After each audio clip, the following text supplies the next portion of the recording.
Welcome to a platform where we debate on the top stories of the NBA, NFL, Major League Baseball, and other leagues with the best in the world of sports. You'll also get interviews with many athletes and media talents at several basketball events, including the WNBA and college basketball. My name is Rafiq Louther, and this is Nothing But That Sports Talk. Welcome to another episode of Nothing But That Sports Talk. I'm Rafiq Louther alongside Raymond, the director from Foster Sin. Welcome back to the show. Pleasure to be here. Yeah, a lot has happened ever since the final episode of Foster Sin season 3, and yeah, a lot of stuff to break down and a lot of reviewing to do. And yeah, unfortunately, the special guest is supposed to come on, none named Maya, is supposed to talk about her character. But while we're talking about everything that's happening in that show, let's talk about some of the top. What are some of your favorite moments from filming season 3 of Foster Sin?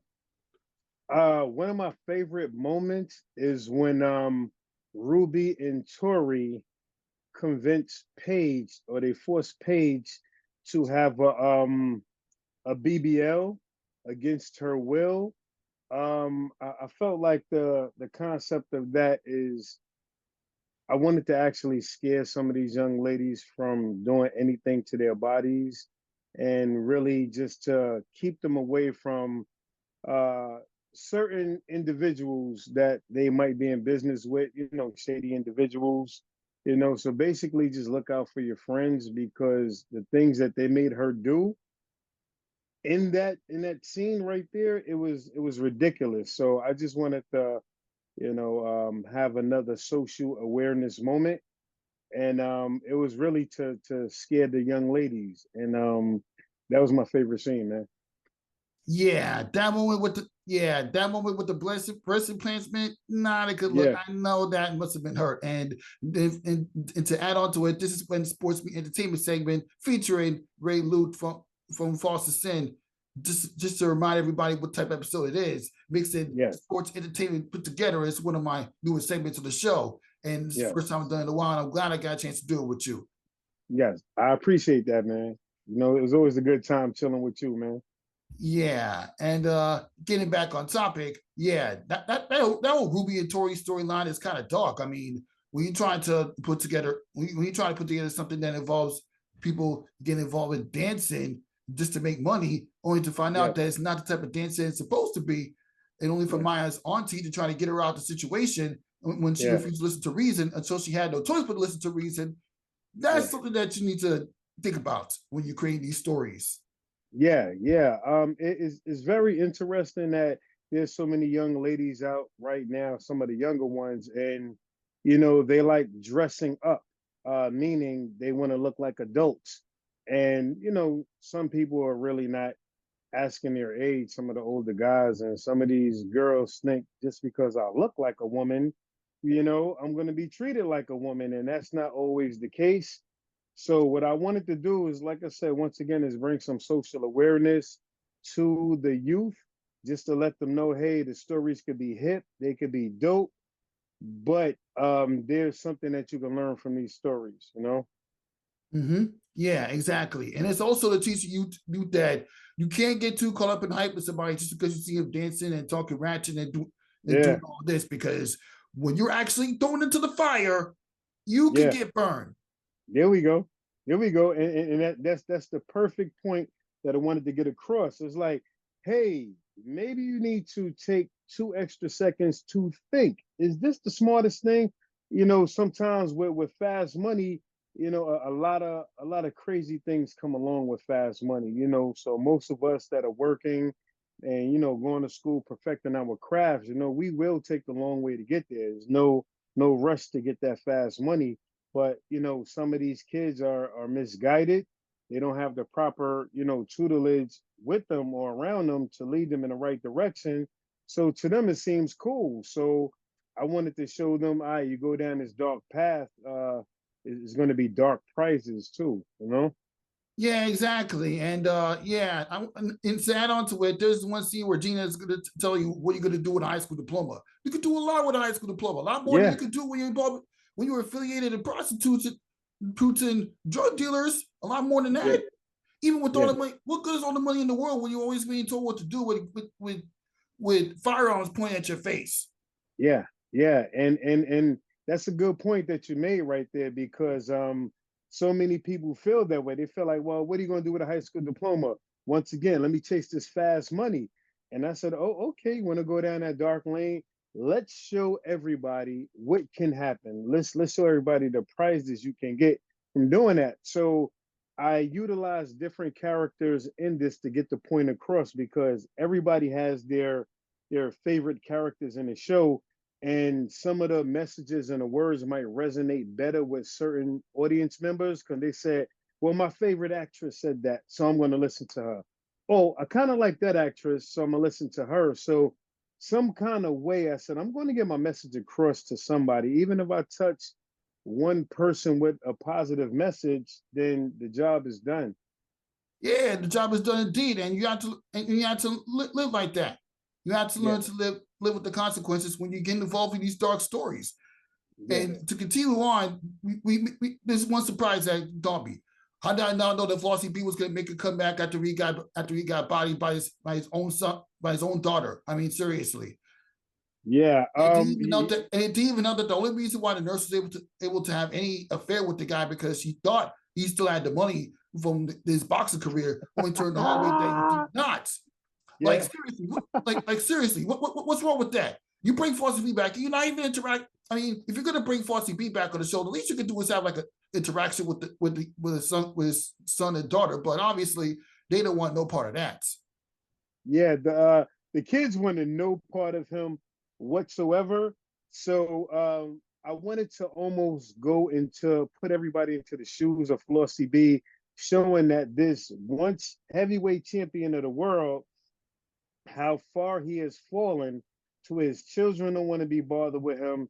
He doesn't really have any friends. So he's just coasting along out here, but he's meeting some of these women with a false idea of what stardom is or what it feels like to be attached to stardom, and just overlooking what his past was. She was warned, hey, look, you better be careful with this guy. She said, I don't care, like, I want to go to Vegas, I want to go meet Mike Tyson.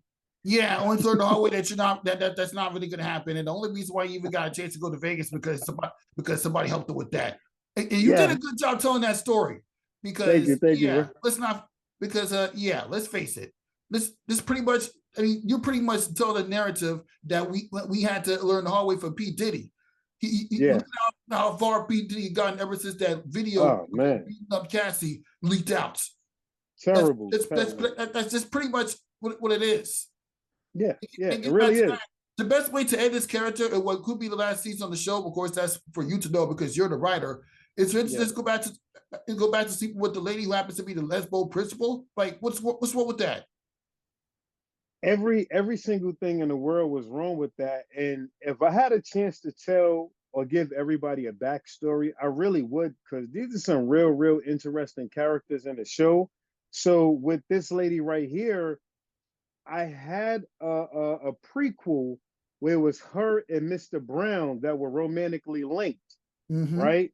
So the timing didn't allow us to actually film that, but we had spoken about it, over the past year. And I wanted to do a certain spinoff with just them two showing their college years and how hurt they both were, with their childhood traumas. So I wanted to go in that direction right there. So they both are with it. They were just waiting on me. Um, so we might get to that. We might really get to that. Yeah, I hope. I mean, I hope. I mean, from this point on, I hope the series it continues in some capacity because people could Yes. actually learn what will happen when you take that dark route and you get caught up in the hype of the money that's going to come into your pocket. Or it's an Yeah. way that, yeah, not really. Yeah, it was pretty bad, and I'm gonna tell you something. I'm gonna let you in on something I didn't let a lot of people know, but the character Paige is actually Gina. Here's what happened. I wasn't bringing Gina back, right? So I said, you know what? It's a long story. I'm not trying to go too deep into it, but Gina couldn't film. And I said, well, I'm going to break her character down to 2 to 3 characters. So Paige, Shikari, I broke Gina's story down to that, but then as we were filming, I brought Gina back in. So when it came to Paige, it was like, wow, I have really two Ginas right now. So that's what that really was about. So moving forward, I do have a lot of options of doing a spinoff or season four. So far, the reaction from everybody's like, yo, you got to do a season four. So it's been pretty interesting, man. It's been pretty interesting. Yeah, this is what happens when you put in the work and you go viral for all the work that you're doing. Yeah, Because when you go viral, or even the people that into the small community that knows about your products, they're yeah, gonna want more. yeah, yeah. Even the distribution, they want more. They want more because in the past, I believe it's 9 months, we have 70 million views, on 70 million streams on Tubi. So it's been doing really, really, really well. So of course the distribution, they like, hey, look, if you guys could do a season four, that'd be great. It's just getting everybody on the same page again. It can definitely be done. I would, if I had to bring back certain storylines for season four, it would be Dirty X. Now, I already have that whole thing lined up, and I know you're sitting there like, what are you talking about? What are you talking about? What I'm Wow, talking it would be anticlimactic to bring back X. By the way, I ran to the actor that played X. X really. happens to work for the MTA on the bus not too long ago. I Wow. ran Shout into out to him. Colin So Kilkenny. Get out of here. You ran into him. Did you speak to him? yeah, I spoke to him. I told Okay. him, wait a minute, you play X for Foster City, and then he laughed for a little bit, and he was laughing, and he started laughing. He was like, "Yes, that's me." He's Yeah. actually man chill in real life. Yeah, that just Yeah. goes to show the actor guy and the guy, the actor that plays the cop, and the real life man that plays the MTA driver. And well, you're an MTA driver. You work for the Yeah. MTA, Yeah. but hey, whatever pays the bills, right? Whatever pays the bills. And you know what's funny about Colin? Shout out to Colin Kilkenny. We were actually born the same year, same month, a day apart from each other. So our mothers were basically in labor at the same time. And we didn't grow up with each other. And just this is how the universe works. Like I call it divine intervention. So if it's meant to happen, it's going to happen. So shout out to Colin Kilkenny. We share, we almost live a parallel life, which is bugged out. But shout out to Colin. It's a blessing to actually have met him, to actually have, a mild amount of success with him. I'm saying mild. I'm being humble, but shout out to Colin. He's a great, great, great guy. Terrific actor. Yeah, and I love and to continue on, he did a good job picking up from where he left off as the guy who killed off who we thought killed off Heaven Baker. Heaven Heaven Baker. Baker. And then Yeah. Heaven Baker, and you know what? You really trolled Heaven Baker really trolled me because she said their character she's not coming back to the show and their character killed her off, but you managed to bring her back. What Yeah. convinced you? What convinced you to try to get her to come out to the show for a couple more episodes and then wake up for that little scene where she was in the hospital bed Yeah. pretending to be dead, thinking that X is going to actually kill her, only for her to Yeah. actually bring out the freaking stick and actually, man, Yeah. what was Yeah. that all about? What happened was we knew that we had a good thing going for years and years. And like I said, sometimes scheduling is so off, but we managed to pull it together, had a couple of conversations to actually make that work, to give the fans what they wanted, to give the series what it needed. And it was like we gotta finish this up the right way, and that's what we did. So shout out to Eve Smith. She's the actress who played Heaven Baker. And yeah, well, we made it happen. We didn't want to overdo it because there were so many different storylines within season three, to where I didn't want the storyline from season one and two just to override some of these new actresses and some of the other stories. I felt like there's a time and a place for all of these stories to shine. And I felt like for season three, it was Paige's time to shine. So shout out to Taylor, shout out to May, shout out to Mo. Those are the three new actresses that showed up in Forced Descent season three. and they did a wonderful job. But I couldn't forget the OGs of this, and that's Heaven Baker, Eve Smith. So we brought it back. We had a great time filming, and if we do a season 4, I know it's going to be spectacular. But yeah, it was definitely fun. Yeah, it was fun. And I love the fact that Heaven, Naira Torres, and Gina all came together to try to finish off X once and for all, Yeah, or at yeah, least out. But at least that's for I you to know. know. I You're already know what's right. going to happen. So if we come back with a season 4, I know exactly how it's going to go. It is absolutely phenomenal.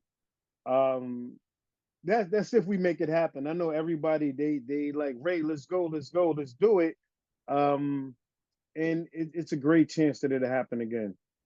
Yep, it's a great chance, Yeah, and yeah, a lot's happening. I mean, let's talk about how Maya got involved in the scene. And yeah, she did a pretty good job as an actor from yeah, everything else we just talked about in terms of her character and all, and yeah, not to mention thinking that you was good. And another example about the young getting caught up in what the older people tell you, only to find out it's not what it is and going down the wrong path.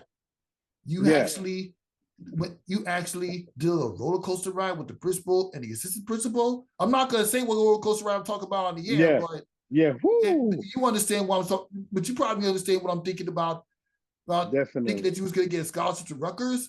Really? Ah, And she fell for that big time. she fell for that, And the thing is, I actually met her through my son.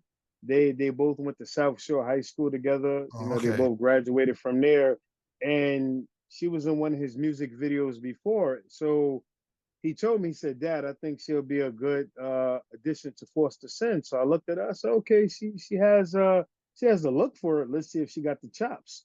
So she actually I sent her some lines. She did a video submission. And I said, all right, fine. So we met, we shot the first day. She was a little nervous. And I told her, I said, look, you're a natural. I could see this. I said, but moving forward, this is some envelope pushing things. There's some envelope pushing things that I'm gonna have you do. I said, but you don't have to take your clothes off, so you don't gotta worry about that. But we will push the narrative of, hey, look, do you guys see this? And she said, Mr. Luke, I'm with it. And that scene that you're talking about, it was a very uncomfortable scene to watch for most of the viewers. And everybody told me, they said, whoa, what's happening? And I said, listen, this is a girl with no sense of direction. She doesn't have any protection out here. There's not a biological mother or father in the home. There's not an older brother. None of these characters were displayed. So she's just on her own with an abusive stepmom, foster mom. So she got herself into some very questionable scenes. She was very naive, but she was desperate. She wanted to actually go to school. It's not like she did it for money. The rest of the girls did things for money. She did too, but she actually wanted an education, but that was the dumbest decision she could have ever made. Yeah, exactly. I mean, come on. We thinking this is that's why when I was in school, I made sure I never fell for that. I mean, I made sure that I picked the right Coney Island rides Yeah. when I was going about my youth. I promise you Yeah. that. And that mindset is what led to me pushing for this to make Yeah. this Yeah. platform happen. And I've expanded Yeah. on to talking entertainment with When Sports Meet Entertainment for a reason. Yeah. Yeah. And see the thing is, a lot of times if you don't have the proper people in your life to lead you in this right direction, you better hope that you have some internal fortitude to where, you just got to have tunnel vision when it comes to your goal and, just trying to figure out your purpose. So I wanted to show how some of these misguided children can be. And it was really holding a mirror up to the adults that haven't stepped up to be a real parent.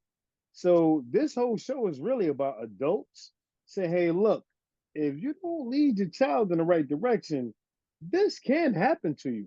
So that's what I really, really wanted to do. Like that was the whole gist of the show. to hold a mirror up to the parents that pretty much want to live a second childhood. And, they say, well, putting their kids secondary for the most part. I said, no, I'm scared the living crap out of you. So that's really the point I was trying to get across with Forced Descent. Exactly. And you really did a good job telling that story. Now Thank let's you. get to the other story that needs to be addressed when you were telling it. And it involves somebody that it involves a certain cop coming from Chicago. Ooh, Yeah. hey. He had to go up north big time. And the only reason why he even managed to get out, and he got a lucky break by getting out because yeah, he did not have a good his character on the show didn't have a good time after he bodied by some after he put in work on somebody who Yeah, murdered his uncle yeah, yeah, in yeah. season two. So pretty much shout out to my man Daniel Hardy. I call him Chicago. Like, his name is Daniel Hardy. He played the role of Kareem Young, and his acting is phenomenal. So what I wanted from his character was basically to show a hot shot from Chicago, but he's troubled. So he leaves Chicago with all of his troubles. He comes to New York and he's like, wow, this is just like Chicago. I could do some of the same stuff here that I was doing there. He gets himself caught up into some sticky situations, winds up going up north. They find out that he's a cop. Uh they put that work in on they put that work in on him. He actually caught a break with the gun that was planted on him. So he actually got out. And you would figure he would go on a straight and narrow. And he got right back into the mix of everything. So shout out to my man Daniel Hardy. That's a phenomenal role. His role, it seems to be like a comedian role. It's so funny. It's like you can't be this stupid, man. Why would you do this? You know? Yeah, I don't know why. Hey, he managed to get out of a situation that could have ended his life. But Yeah. what can I say about this? Yeah, and he seems to like the drama. He loves it. He loves the underworld so much. He loves the gangsters. He loves the drug dealers. He likes it. He likes extra money, and he lost a few people along the way, mainly his uncle, and then his cousin, played by J.D. Williams, better known as Bodie from The Wire. Bodie was his cousin, and he's like, just because you got my father killed, you owe me. You're going to help me do this. So I tried to make the walls close in as much as possible on that character in particular, because he wanted to come out and do the right thing. But Bodhi said, you owe me. My father's gone because of you. And from there, a whole, That was a good storyline, I'll admit. yeah, thank you. Thank you. I greatly appreciate it, man. Thank you. So it was actually an honor to work with JD Williams because I've been a big fan of The Wire, watching The Wire, and I said, wow, these guys, the acting up there is great, storylines are great. But for some reason, I always said, if I had a chance to work with this guy, I'm going to do something special with him. So I actually got the opportunity to work with him. Shout out to my man Daniel Hardy, who plays the dirty cop Kareem. He actually made it happen. I manifested it, and he actually made it happen. So um, great time filming with these guys, man. Honestly. I know that was a lot of work that you had to do in order to get that Woo. done. A lot. Yeah. It was a lot. Trust me. I mean, if you know, you know. And Mhm. it did take a lot of work. But like I said, at the end of the day, it's adding to my own film legacy and to everybody that is a part of the show and everybody that has followed the show. They've seen the growth in the show. So it's not like there's a bunch of inexperienced actors and actresses. Like the new faces are always great, But if you can watch one of your favorite shows and there's a familiar face from a different show, a different movie, it actually adds to it. It adds a bit more intrigue to the whole show, you know. So, I was delighted to work with him. Yeah. Yep. Very delighted. Now, on to a few other things to address. Because you managed to bring back the main character from Gimme the Loot in a little cameo appearance he had, where he's making people spend less to get double the amount by cards. Yeah, A little card game that he organized where 500 will get you 1,000, 20 will get you yeah, 40. Very yeah, interesting scene right there. Love the fact that right, you bring back the lead actor from Gimme the Loot for that one yeah, scene alone. And he did a pretty yes, good job reminding him that just because you have a pistol doesn't mean he's not going to snatch it from you. Doesn't mean he's just going to give it away like that. There are people that yeah, get tough enough when there are people that are tough to take on people when they have a pistol in their hand. Seriously. yeah, yeah. Hey, I want to shout out to my guy. His name is Freshy the Fly Guy. He was the lead actor from Gimme the Loot. He showed me so much because that was my first project that I ever put together. Before that, I just only shot music videos, but I knew that he had taken acting classes. His mentor was Jamie Hector, who played Marlo from The Wire. So being that Jamie Hector was his mentor, I came up with an idea. Hey, let's do this short film called Gimme the Loot, 15 minutes. It'll be good. And he was like, Ray, I'm down, but 15 minutes ain't enough. So that's our history right there. So I had to bring him and force the sin. I said, look, man, before we made it to 2D or anything, you were by my side and give me the loot. So it's only right that I bring you back for, short scene, but it was powerful because these young guys believe that they're invincible. They believe that, oh, really? 20 for 40? All right, cool. I got that. I'm going to get that. And it's like, just keep walking, let the professionals do their thing. And the kid said, nah, nah, nah, lost his money, pulled out the gun, tried to rob him, not Then knowing he that just you're snatched it dealing, from him. Oh my yeah, God. yeah, you're dealing with a seasoned criminal. Seasoned. He took it from him right away. He could have killed the kid. He said, yo, just get out of here. Like, I took your gun, I could take your life, man. Just get out of here, shorty. Like, what are you doing? So that was that was for me. I wanted to show the youth. Do not play around with these street hustlers. Like, just don't do that. These guys are professionals. Ain't nothing wrong with them. Some of them could be our cousins, our neighbors, or whatever. Whatever they do to get their money, fine.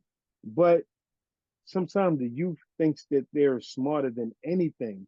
And it's like, don't get yourself caught up. So I really wanted to just show that because, living in New York City, I'm not sure about other states. Living in New York City, it could be Harlem, it could be downtown Brooklyn, it could be Pickens Avenue.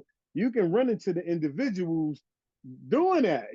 So it's like, okay. And most of us know, especially me, I lost money doing that before. I was one of them kids. I said, oh, is that one right there? I did it without putting my money down. I said, oh, you got it. Put your money down. Boom, boom, boom, boom. I said, You oh, said never taking that gamble, and then thinking that if he lost, he could just. And yeah, you think that just because you put a weapon at somebody, they're gonna be like, okay, fine, go take it. Nope, it don't work like yeah, that. At some yeah, point, yeah, you're gonna get caught napping. yeah. And I think that this is why Forced to Sin is such a universally accepted show. Like people in Baltimore could watch it and really understand it. People in Cali have watched it and they can understand it. So it's people all over. It's just a universal lesson that's being shown to everyone. So I love it. My point got across. Yeah. Now we get to the final verdict. I mean, what is some when you look back at season 3? What are some things that you felt that you could have done better if you were to continue the series? If I was to continue the series, I would have actually filmed with Paige more. Paige is one of my new actresses, played by Taylor Grayson. She's phenomenal. I actually wanted to go further and show what happened after she was on the table. I wanted to show that and I wanted to show her biological parents. So I just felt like we were filming for so long. We were filming the show for 2 years, the season, and I just wanted to give the guys a break. And in by me giving them a break, I took a break in my storytelling, and I didn't want that because if it's up to me, I'll film every day all day. But I feel like I would have went further with the character page. I would have showed more. Um, that's about it. Other than that, I was completely satisfied. But that character page, because according to everybody, all of the viewers, she was the standout actress of season three. I all of them are my favorite, especially all of the new girls. The new girls are like they did a phenomenal job. Shout out to all of them. But everybody seemed to ask me more about Paige's character. They wanted to see more. Mhm. Yeah.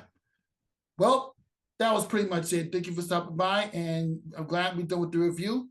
Now we get to talk about some New York Knicks basketball. As I know you're aware, the New York Knicks pick up Mikel Bridges in a trade between the Knicks and the Nets.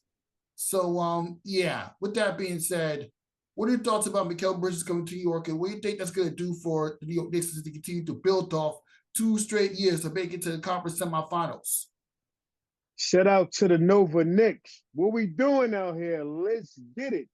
I think that it's a great piece right now. Let me go a bit further. I think it's a great piece. Is one basketball. To me, I would make another trade. I think that the team we have right now is good for the second round again. I don't know if it's conference finals. It could be. NBA finals is not, I'm not ruling that out. What I believe though, I don't know if it can happen.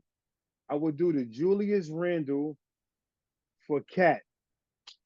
Yeah, I'm reading Carlin, rumors from Knicks Fan TV. Shout out to them that they're gonna do something like that, but I'll believe it when I see it. no, no, no. I know. I just believe that that would be a better fit because Julius Randle, he's one of us, so we got to ride with him. There's no shade on Julius Randle at all. I just believe that sometimes he takes some questionable shots. So, hopefully he can buy more into the system this year. He's been absolutely great for us. He came here when we were in the doldrums. So I'll never take a shot at Julius Randle. He helped elevate us to where we're at right now. So I don't want him to just go away right now. I just really hope that he could buy into the system. Um, but I'm saying uh, uh, second round, hopefully the conference finals. I know that's not everything to beat Boston, but I say second round conference finals definitely. Yeah, I mean, seriously, the conference. I mean, I would say conference finals. They have to get to the conference finals at some points after the last two Yeah, seasons that they've had. yeah, And yeah, the Knicks are going to have their handful because the same Philadelphia Sixers that they defeated the first round, they added Paul George, and the Celtics are defending that's tough. champions, so it's going to be That's tougher and tough. tougher to get That's back to tough. the NBA Finals. Yeah, yeah, and also let's not sleep on Milwaukee. Nobody's talking about Milwaukee, and I'm like, they have the Greek freak. This guy is one of the most unstoppable players in the league. You can't play any kind of defense on him.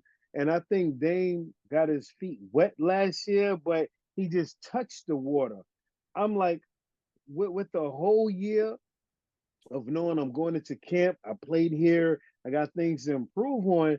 That's another team we got to look out for. I'm not worried about Indiana. I think the team we have right now can get Indiana out of here in 4 games. I really, really believe that.